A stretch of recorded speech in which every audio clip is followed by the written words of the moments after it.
Hello guys, आप सभी का एक बार फिर से नई क्लास में स्वागत है। फ्रेंड्स, आज की क्लास में जीके के इम्पोर्टेंट क्वेश्चंस लेकर आया हूँ जो सभी कॉम्पिटिटिव एग्जाम के लिए काफी हेल्पफुल रहेंगे। तो आइए फ्रेंड्स, स्टार्ट करते हैं आज की क्लास। तो सबसे पहला प्रश्न है, स्पर्श रेखा किस खेल से संबंधित है? इसका सही जवाब है ऑप्शन नंबर बी, कबड्डी से संबंधित है। अगला सवाल, गुरुत्वाकर्षण की खोज किसने की थी? इसका सही जवाब है ऑप्शन नंबर ए, न्यूटन ने, सर आइजैक न्यूटन ने। अगला सवाल, योजना आयोग के अध्यक्ष कौन होते थे?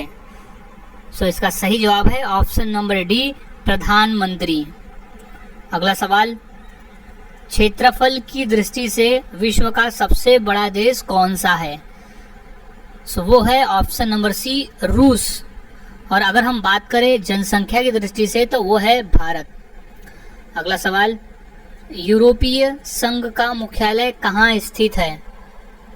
इसका सही जवाब है ऑप्शन नंबर डी, ब्रुसेल्स में स्थित है। अगला सवाल, इंटरपोल का मुख्यालय कहाँ स्थित है? क्वेश्चन इंपॉर्टेंट है, कई बार पेपर में ये क्वेश्चन पूछा जा चुका है।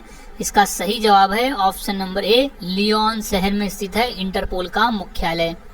अगला सवाल, भारत के कितने राज्य बांग्लादेश की सीमा से लगते हैं? मोस्ट इम्पोर्टेंट प्रश्न है ये, कई बार रेलवे के एग्जाम में ये क्वेश्चन पूछा जा चुका है।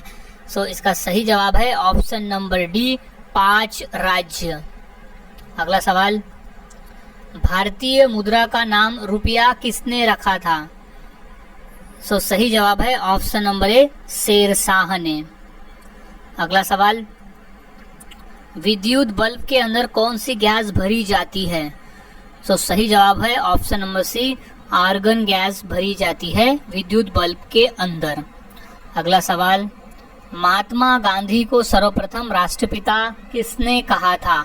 मोस्ट इम्पोर्टेंट प्रश्न है ये, कई बार रेलवे में और एसएससी के पेपर में पूछा जा चुका है।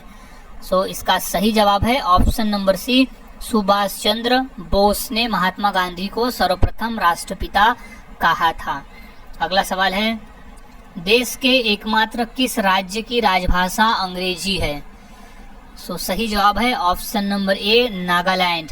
देश के एकमात्र राज्य की राजभाषा है वो है नागालैंड। अगला सवाल, गायत्री मंत्र किस पुस्तक से लिया गया है? सही जवाब है ऑप्शन नंबर ए, ऋग्वेद से। गायत्री मंत्र ऋग्वेद पुस्तक से लिया गया है। अगला सवाल, विवेकानंद रॉक मेमोरियल कहाँ स्थित है? सही जवाब है ऑप्शन नंबर डी, तमिलनाडु राज्य में। विवेकानंद रॉक मेमोरियल स्थित है तमिलनाडु में। अगला सवाल,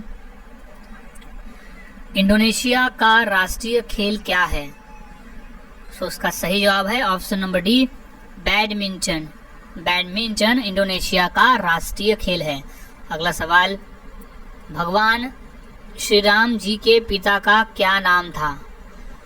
सही जवाब है ऑप्शन नंबर डी, दशरथ। राजा दशरथ नाम था। अगला सवाल, भारत में कितने वर्ष के अंतराल पर जनगणना होती है? इसका सही जवाब है ऑप्शन नंबर डी, 10 वर्ष। भारत में 10 वर्षों के अंतराल में जनगणना होती है। अगला सवाल, भारत के किस शहर को पिंक सिटी कहा जाता है? इसका सही जवाब है ऑप्शन नंबर बी, जयपुर को।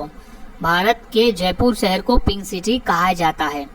अगला सवाल, पेटीएम किस देश की कंपनी है? इसका सही जवाब है ऑप्शन नंबर सी, भारत देश की। पेटीएम भारत देश की कंपनी है। अगला सवाल, तिरंगे पर अशोक चक्र किसने लगवाया था? सही जवाब है ऑप्शन नंबर ए, भीमराव अंबेडकर ने। भीमराव अंबेडकर ने अशोक चक्र लगवाया था तिरंगे पर। अगला सवाल, सौरमंडल का सबसे हल्का ग्रह कौन सा है? इसका सही जवाब है ऑप्शन नंबर बी, शनि ग्रह सौरमंडल का सबसे हल्का ग्रह है। अगला सवाल, भारतीय मुद्रा का नाम रुपया किसने रखा था? सही जवाब है option number A, Sher Shah Suri ने रखा था। अगला सवाल, चेतक घोड़ा किसका घोड़ा था? इसका सही जवाब है option number C, Sher Shah Suri का। चेतक घोड़ा शेरशाह सूरी का घोड़ा था। अगला सवाल, भारत का फ्लाइंग सिख किसे कहा गया है? क्वेश्चन मोस्ट इम्पोर्टेंट है, कई बार ये क्वेश्चन पेपर में पूछा भी गया है। सो इसका सही जवाब है ऑप्शन नंबर ए, मिल्खा सिंह को फ्लाइंग सिख कहा गया है।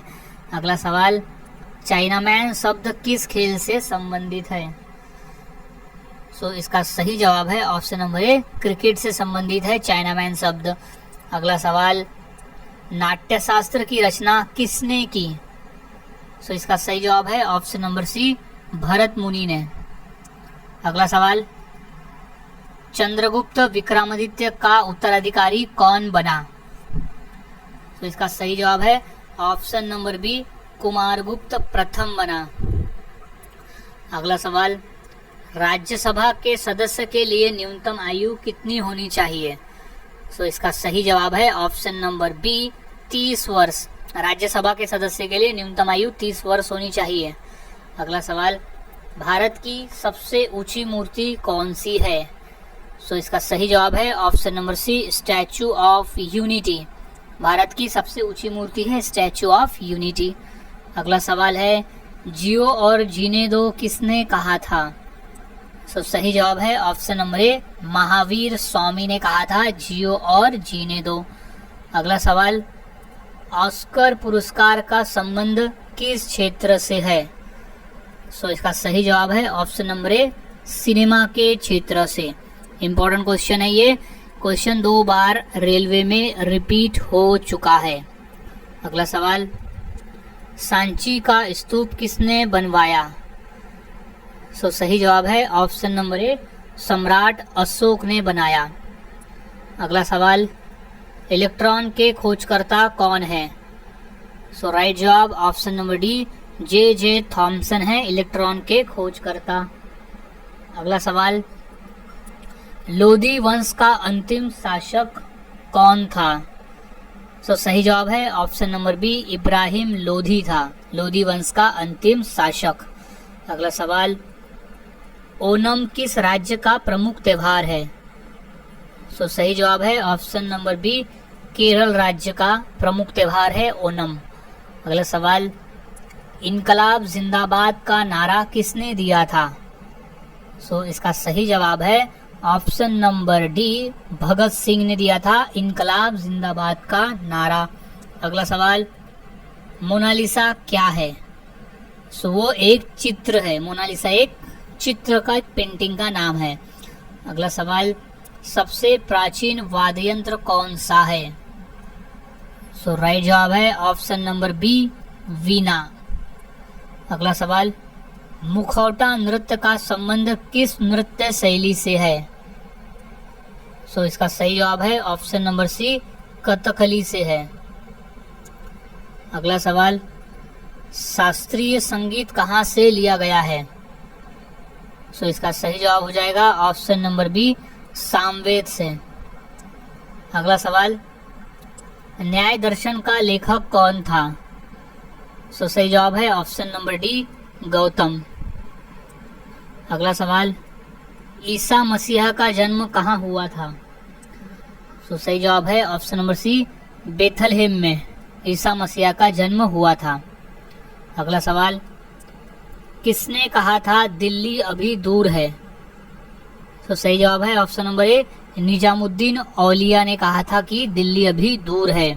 अगला सवाल, निम्न में से कौन संत महाराष्ट्र से थे? सही जवाब है ऑप्शन नंबर बी, संत तुकाराम। अगला सवाल है, फतेहपुर सीकरी किस राज्य में स्थित है? सो इसका सही जवाब हो जाएगा ऑप्शन नंबर सी, उत्तर प्रदेश में स्थित है फतेहपुर सीकरी। अगला सवाल, अजंता की गुफाएं कहाँ स्थित है? सो इसका सही जवाब है ऑप्शन नंबर सी, महाराष्ट्र राज्य में स्थित है अजंता की गुफाएं। अगला सवाल, महात्मा गांधी का जन्म कब हुआ था? सो सन है ऑप्शन नंबर बी, सन 1869 में महात्मा गांधी का जन्म हुआ था। अगला सवाल, चार मीनार कहाँ स्थित है?